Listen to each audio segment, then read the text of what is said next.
नमस्ते।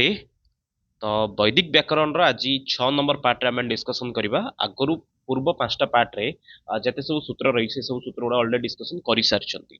तो कि जनकर एक्चुअली कमेंट आसला जे सर किसी इंपोर्टेंट सूत्र रही जाइए जहाँ आप डिस्कसन करना। तो आज भिडियो मैंने से इंपोर्टेंट सूत्र गुड़ी डिस्कसन करदे। तो चलते लेट करवानी आज सूत्र रही आप सौतमस्य सूत्रटी पाखापाखि पुणी थे बाहर पलाऊँ आसला 10 तारीख पर पुणी थे आपको क्लास जमी रेगुलाली उपलब्ध होता आउ एई सूत्रटी आपन वैदिक व्याकरण खास करके जो मैंने पीजीटी प्रिपरेशन होउचंदी सेमानक पई इंपोर्टेंट रही। एसएसबी लेक्चर पे जो मैंने प्रिपरेशन करूचंदी सेमानक पई मत इंपोर्टेंट रही। चलंतु आरंभ करी वर्तमान सुरी सेशन को। तो जो मैंने नुआ अच्छे तो आम सोशल मीडिया साइट को फॉलो करेंगे। यूजी 5th सेमिस्टर ये हूँ आपंकर टॉपिक आपंकर वैदिक व्याकरण किसी सूत्र रही 21-22 सूत्र जो थी इंपोर्टेंट सूत्र गुड़ी अलरेडी डिस्कसन सरी ये हूँ आप सौतमस्य सूत्र विषय। सौतमस्य सूत्र जानिया पूर्व आप लकार विषय टी जानिया दरकार। लकार संख्या माने सामान्य रूप में व्यवहार करती कौन 5टा लकार बोली करती कि वास्तविक रूप में लकार संख्या केतना ना 10टा।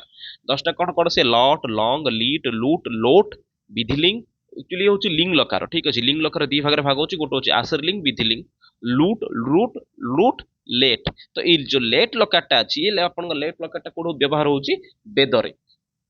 या संपर्क में आपंकर गोटे श्लोक आकार गोटे बुझे टे डिफाइन करके बुझे एक्चुअली कौन विषय वस्तु अच्छी गोटे श्लोक आकार बुझाई जहाँकि आपको अति सहज आउ भल भाव में बुझीपारे बोली आशा करुचे क्यों लकार गुड़िक कौटी व्यवहार होता है। तो ये देखो लट वर्तमान लेट बेदे भूते लुंग लंग लिट अस्तथा विधि आसर लिंगो लोटौ च लुट लुट लुंग च भविष्यति। तो यू आप स्पष्ट हो लेट लकार आप व्यवहार होची वेदरे।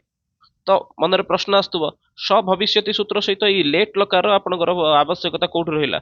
लेट लकार एक्चुअली कहीं आसला तो कहीं ये देख धरतु सूत्रटा आपंकर कौन थी स उत्तमस्य।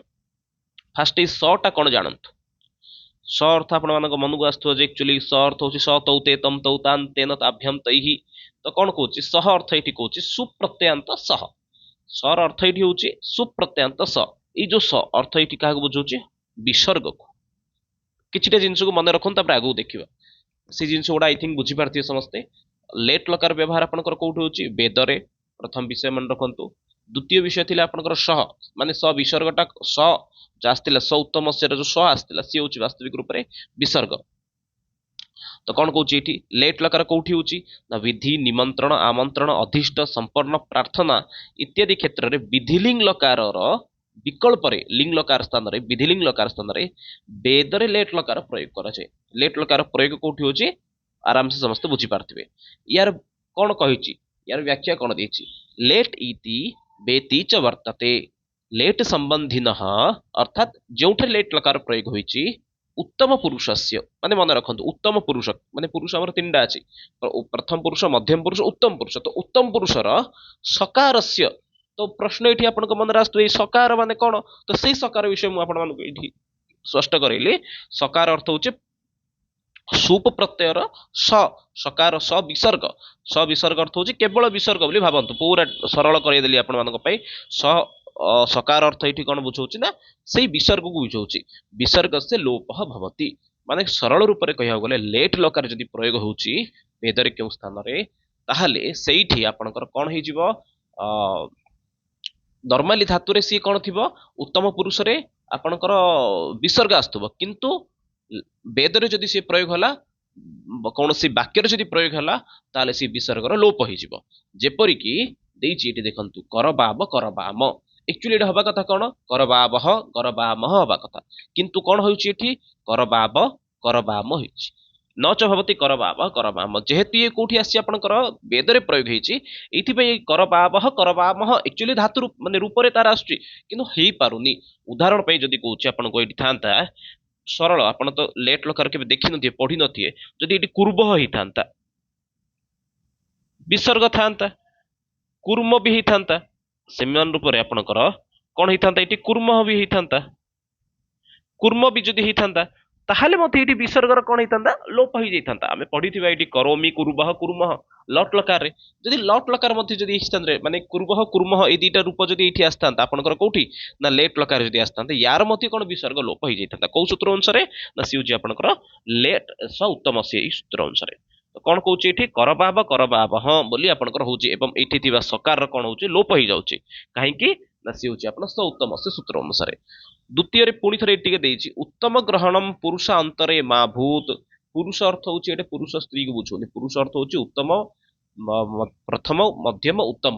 ତ ପ୍ରଥମ ପୁରୁଷ ଉତ୍ତମ ପୁରୁଷ ଅନ୍ତରେ ଉତ୍ତମ ପୁରୁଷକୁ ଛାଡିକି ଅନ୍ୟ କୋଉଠି ମଧ୍ୟ ହବନି।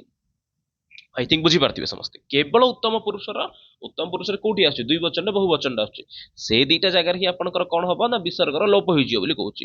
ଆହୁରି ସରଳ ଭାବରେ କହିଦଉଛି ଓଡିଆରେ ଆଇ ଥିଙ୍କ ଏଇଠି ଲେଖା ଅଛି ହଁ କହୁଛି କଣ ଲେଟ୍ ଲକାରର ଉତ୍ତମ ପୁରୁଷରେ ସହ ସହ ଅର୍ଥ ହଉଛି ସହ ବିସର୍ଗର ଲୋପ ହେଇଯିବ। ଉଦାହରଣ କହିଛି କରବାବ ଏକ୍ଚୁଆଲି କରବାବଟା ହବନି ତା ଜାଗାରେ କଣ ହବ କରବାବ ଯୋଉଠିକି ବିସର୍ଗର ପ୍ରୟୋଗ ହେଇନି।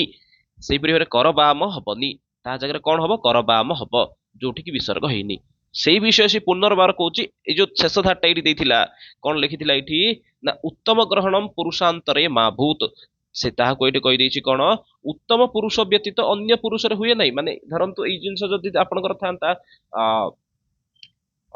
କଣ ଆସିବ ଆପଣଙ୍କର ଲେଟ୍ ଲକାର ଯଦି ପ୍ରଥମ ପୁରୁଷରେ ଥାନ୍ତା ଅନ୍ୟ ତ କୋଉଠି ବିସର୍ଗ ଆପଣଙ୍କର ଆସୁନି ମୁଖ୍ୟ ରୂପରେ ହଁ ମଧ୍ୟମ ପୁରୁଷ ଏକ ବଚନରେ ଆସୁଛି ମଧ୍ୟମ ପୁରୁଷ ଏକ ବଚନରେ ଆସିଲେ ସେଇଠି ମଧ୍ୟ ଲୋପ ହବନି କେବଳ ଯଦି ହବ କୋଉଠି ହବ ନା ଉତ୍ତମ ପୁରୁଷର ହିଁ ହବ ଉତ୍ତମ ପୁରୁଷର ଦୁଇ ବଚନ ବହୁ ବଚନରେ ସେଇଟା ହିଁ ହବ ଉତ୍ତମ ପୁରୁଷ ବ୍ୟତୀତ ଅନ୍ୟ କୋଉଠି ମଧ୍ୟ ଏହାର ଲୋପ ହେଇପାରିବ ନାହିଁ ବୋଲି ଏଠି ସ୍ପଷ୍ଟ କରିଦେଇଛି। ଆଇ ଥିଙ୍କ ସମସ୍ତେ ଏଇ ସୂତ୍ରଟାକୁ ବୁଝିପାରୁଥିବେ। ଯଦି ଲେଖିବାର ଅଛି ବ୍ୟାଖ୍ୟା କରିବାର ଅଛି ଆପଣଙ୍କ ଯଦି ଲଙ୍ଗ କ୍ୱେଶ୍ଚିନ୍ ଉପରେ ଆସିଲା ଫାଷ୍ଟ ଆପଣ 10ଟା ଲକାର ବିଷୟ ଲେଖିଦେବେ ଯେ ଟୋଟାଲ ସଂସ୍କୃତରେ 10ଟା ଲକାର ଅଛି ତାପରେ ଲେଟ୍ ଲକାର ପ୍ରୟୋଗ ବିଷୟ ଲେଖିବେ ଲେଟ୍ ଲକାର ଆକ୍ଚୁଆଲି ଆପଣଙ୍କର କୋଉଠି ପ୍ରୟୋଗ ହୋଇଥାଏ ବେଦରେ ଆପଣଙ୍କ ପ୍ରୟୋଗ ହୋଇଥାଏ ସେ ବିଷୟକୁ ସ୍ପଷ୍ଟ କରାଇବେ। ତାପରେ ଏଇ ଯୋଉ ଆପଣଙ୍କର କଣ କହିପାରିବେ ଅ ସୂତ୍ରାର୍ଥଟି ରହିଲା ସୂତ୍ରର ଅର୍ଥଟିକୁ ଆପଣ ମାନେ ସେଇଠି ମେନସନ କରିବେ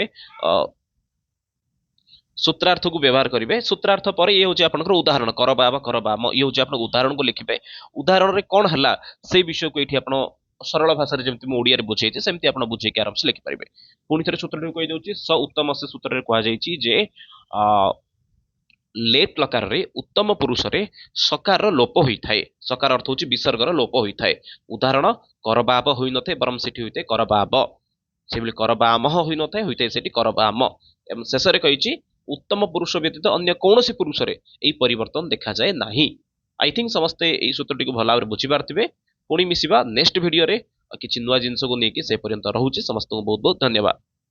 କଣ ସୂତ୍ର ଆପଣ ଜାଣିବାର ଅଛି ପରବର୍ତ୍ତୀ ସୂତ୍ର କଣ ଆପଣ ଇଚ୍ଛା କରୁଛନ୍ତି ଜାଣିବା ପାଇଁ ତାକୁ କମେଣ୍ଟ ମେନସନ କରନ୍ତୁ। ଧନ୍ୟବାଦ।